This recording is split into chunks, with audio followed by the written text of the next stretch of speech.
97% of American travelers say they've taken at least one trip they regret. And you might be surprised by the #1 most regretted destination. The Atlantic profiles a growing genre of social media creators building an audience around being completely alone. And a new international study finds that 55,000 cancer cases went undiagnosed across 7 countries in just the first 9 months of the pandemic. Politics is loud. It takes up all the oxygen in the room. While everyone was staring at that nonsense, a bunch of other things happened.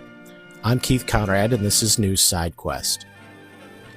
Travel Guard, they're a travel insurance company, which I mentioned because their motivation for collecting this data is transparent and relevant. They surveyed 1,000 American travelers in March and found that 97% have taken at least one trip they regret. That number is essentially everybody. The 3% who said no either have extraordinarily good luck, extraordinarily low standards, or just were not paying attention to the survey.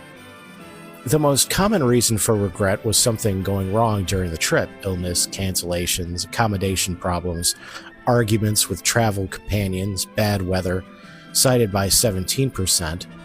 Not planning properly came in second at 14%, and feeling too stressed or overwhelmed to enjoy the trip was 13%. I'm surprised that one's not higher. The most regretted domestic destination was Las Vegas, which tops the list for reasons easy to understand. Vegas is built entirely on high-stakes expectations, and the reality for many travelers devolves into overcrowded strip sidewalks, aggressive resort fees, and overpriced everything. New York City, Miami, Orlando, and Cancun rounded out the top 5. Family holidays came out as the most regret-prone trip type, cited by 27% of respondents, especially trips with parents or extended family, where mismatched travel styles and accumulated pressure tend to create friction. And most travelers said their biggest regrets occurred as young adults in their 20s, when travel inexperience and optimistic budgets collide most spectacularly. On the financial side, Americans estimate they've wasted an average of $1,000 on trips that weren't worth it, with 15% admitting they burned upwards of $2,000 on a total disaster. My family's trip to Yellowstone when I was a kid was genuinely one of the best trips we ever took. Might have been one of the cheapest. Of course, it was also the trip where my brother's suitcase came flying off the luggage rack in the middle of the night and scattered his clothes across a highway in Wyoming. We didn't notice until hours later. We backtracked, ended up managing to find some of it. Of course, he ended up spending the rest of the trip wearing t-shirts from Wall Drugs and Jackson Hole. It was objectively a disaster, and one of the funniest things that ever happened. Those two things can be true at the same time. What's your worst trip, and was it terrible because the destination didn't live up to your expectations, or because things just went spectacularly, entertainingly, catastrophically wrong? Is this our vacation? Yeah, Oh. Are we trash? kinda. Oh. The Atlantic ran a piece recently that I've been thinking about since I read it, which is probably the idea. A profile of what they're calling the solitude influencer, a growing genre of social media creator who documents life completely alone. The specific person at the center of the piece is a young woman in Manhattan named Paulina, who posts under the handle CEE1. I'm surprised CEE was taken.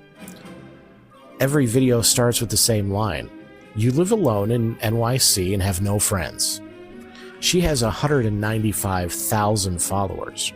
Her content is mundane by design: cooking alone, walking alone, reading alone, a quiet apartment, a gray cat named Lucas, so technically she's not alone. No drama, no reveals, no conflict, just a person living her life by herself and letting people watch. I have to say, I think it's a bit of a stretch to say someone with 195,000 followers has no friends. That seems more like a different mode of interacting with people. What this creator found is that there's a large and previously underserved audience of people who either live alone themselves or who crave the feeling of quiet solitude that they don't currently have, or who are simply relieved to see someone who makes a living that doesn't center on constant social performance. The researcher in solitude, real solitude, chosen solitude, is actually more positive than the loneliness conversation usually allows for. Chosen time alone reduces cortisol, improves self-awareness, and is associated with better emotional regulation.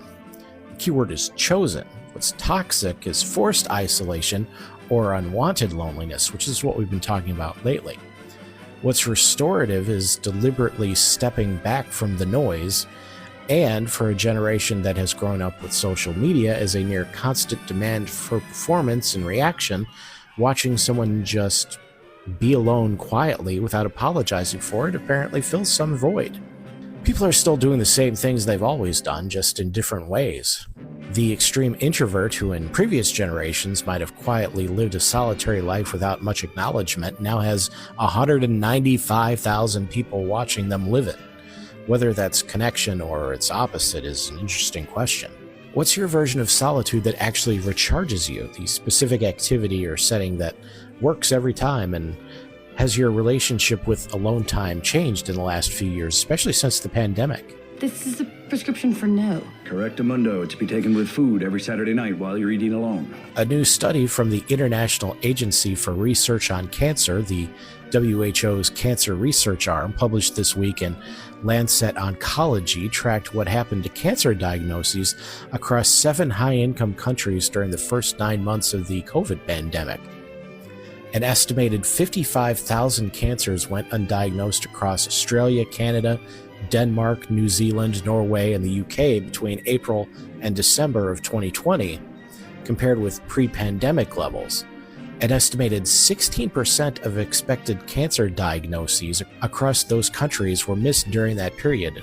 The largest declines were in prostate cancer diagnoses, which fell 24% below expected levels, followed by female breast cancer and melanoma, both down 8%. Lung and ovarian cancers were less affected, likely because those tend to present with symptoms that bring people in, regardless of routine screening disruptions. The why isn't complicated. Screening programs were paused completely in some cases. Routine appointments were canceled for various reasons. People were told to stay home. Hospitals were overwhelmed anyway. The colonoscopy you scheduled, the mammogram that was due, the dermatology appointment you'd been putting off, all of it stopped. And for a significant number of people, when the world opened back up, those routines never fully restarted. This makes a lot of sense, and people who were diligently monitoring their health got knocked out of those routines and never reestablished them. The public health term for what happened is deferred care, and we've known for years that it was coming. These 55,000 are the confirmed number from 7 countries in 9 months. The real global figure is almost certainly a lot bigger.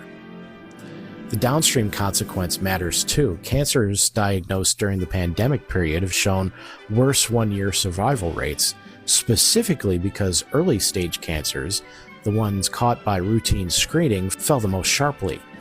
What wasn't caught in 2020 was more likely to get caught later at a more advanced stage when outcomes are worse. Did the pandemic knock you out of a health routine that you haven't quite fully been able to bring back? A screening, regular appointment, a thing your doctor has been saying you should do that you've been putting off? You don't have to share details, I just want to know how common this is. You're what we call a goner. On Sidequests, we're right in the middle of the night of the collision on the Titanic series. If you've been meaning to check it out, there's generally no better moment than right now. The ship has hit the iceberg. Everything that follows is what makes this story what it is. Free condensed version for everybody, full extended cut for paid subscribers. Find Sidequest wherever you get your podcast, and the full version at newsidequest.com. Would you like to know more? The USDA, the federal government's agricultural department, which, among other things, oversees pest control nationally, who knew, is itself infected with bed bugs. Employees have reportedly been dealing with the infestation for an extended period of time.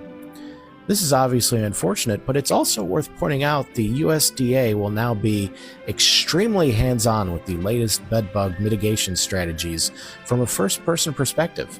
So there is a silver lining in there somewhere among all the scratching. Oh!